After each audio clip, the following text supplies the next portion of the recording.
children wouldn't be children if they didn't just occasionally ask awkward questions. Not that they don't know they're awkward, they do. And that, of course, is half the fun. But if one day you're pulled up short in the middle of a story by a small voice which asks you, "Dad, where is Aladdin's cave?" Well, from this month at least, you've got a chance of getting away with it, because this building in London's West End is the next best thing.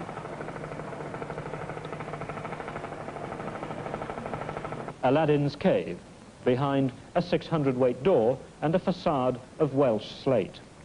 This is where Andrew Grima sells the jewellery he's been making now for the past 20 years. It's jewellery that's won him about 20 international awards, including this year the Queen's Award to Industry, the Duke of Edinburgh Prize for Elegant Design, and New York's Diamond International Award, for the third time. And for Britain, £180,000 worth of export orders every year, or 70% of the total output of the firm. Mr. Grima, what is jewellery to you? Well, jewellery is a means of decorating a person, male or female for that matter, something that a woman is proud to have, an expression of her appreciation of design, and something which, like a hat used to in bygone days, gives the woman a boost. I mention men because I think that men now have become a little more flamboyant and they wear unusual cufflinks or tie tacks, and I think that this in turn makes them feel better dressed. Well, the range of your jewellery is up to £12,000. What sort of customers do you expect to get in here?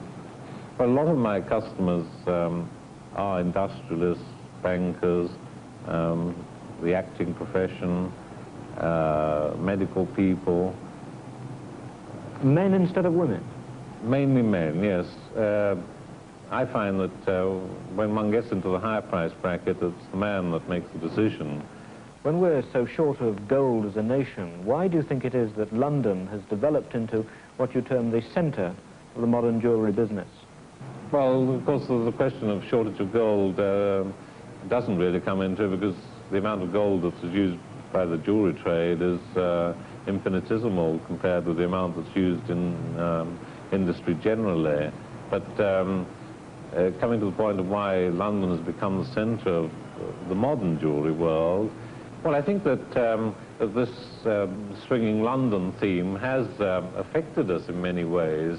We're less inhibited now in our design. We can design things that are far more flamboyant, things that wouldn't even come to the minds of, say, a Paris designer or a New York designer. How are the tastes in jewellery changing?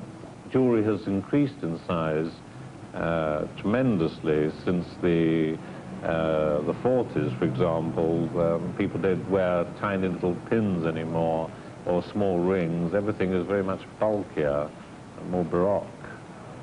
Is this an example of national flamboyance, do you think? I think it's possibly a reaction against the sort of crises that we've had over the years since the war. People want to let themselves go, and they do it by spending some money on something that is possibly a little expensive, but nevertheless does them a lot of moral good in the wearing of it. Now, you rely pretty heavily for the bulk of your business on exporting. Is this because there isn't any money left in Britain? No, it's not that. It's really due to the fact that my particular type of jewellery will only appeal to a very small percentage of the public in any particular city, and consequently I find that it's very much easier to sell a small percentage in London, a small percentage in various large cities in America, Australia, and so on. And by doing this, I'm able to avoid having to make cheaper pieces in order to keep going. You sell a piece only once in any particular place, don't you?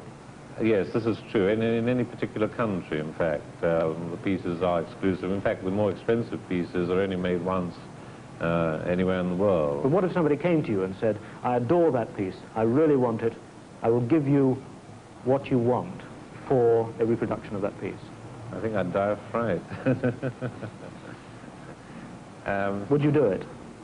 Oh, certainly.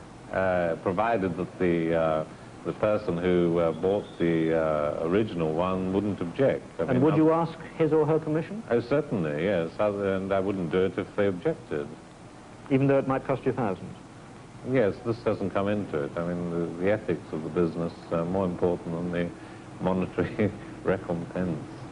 So Andrew Grima, one-time university graduate in engineering, builds his fairy stories looking out on what he calls the centre of the world's jewellery market. He builds his stories out of gold and platinum and precious stones flown to London from all over the world.